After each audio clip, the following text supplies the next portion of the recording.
Hello, જય શ્રી કૃષ્ણ. કેમ છો? જો અત્યારે હું સલૂન ઉપરથી ઘરે આવી ગઈ છું અને મેં અહીંયા બનાવી લીધી છે ચા. કપમાં ભરી લીધી છે માટીની કુલડીમાં. અને પછી હવે નોર્મલી ચા પી લઉં ને પછી હું વિચારું કે હવે સાંજે હું શું ડિનરમાં બનાવીશ. તો આજે મારે વિચારવાનું નથી, કારણ કે મેં ઓલરેડી ગર્લ્સને પૂછી લીધું છે. તો આજે મારે બનાવવાનું છે આલુ પરોઠા.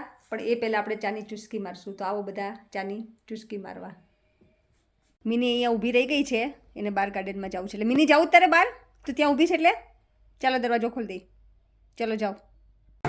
આ ટ્રાયેંગલ આલુ પરોઠા બનાવતી હતી, તો એમાંથી પાછું મેં કીધું ઓકે આ ટ્રાયેંગલ જ બનાવો, ચાલો ગોળ બનાવો. તમે ગોળ બનાવી, આવું કામકાજ છે. તો જો આલુ પરોઠા થઈ ગયા છે રેડી. ખાલી મેં આલુ નથી લીધા, આલુની અંદર મેથી પણ નાખી છે, એટલે કે આલુ મેથીના પરોઠા છે. અને મેં તળ્યા નથી, ઘી લગાડ્યું છે આપણે રોટલી ભાખરીમાં લગાડીએ ને એવી રીતે. અને તમે જોડે દહીં હોય, પછી લસણની ચટણી હોય કે ચા હોય, મજા પડી જાય. તો ચાલો બધા આલુ પરોઠા જમવા માટે. અને કોના ફેવરિટ છે પ્લીઝ કોમેન્ટ કરજો. જય શ્રી કૃષ્ણ.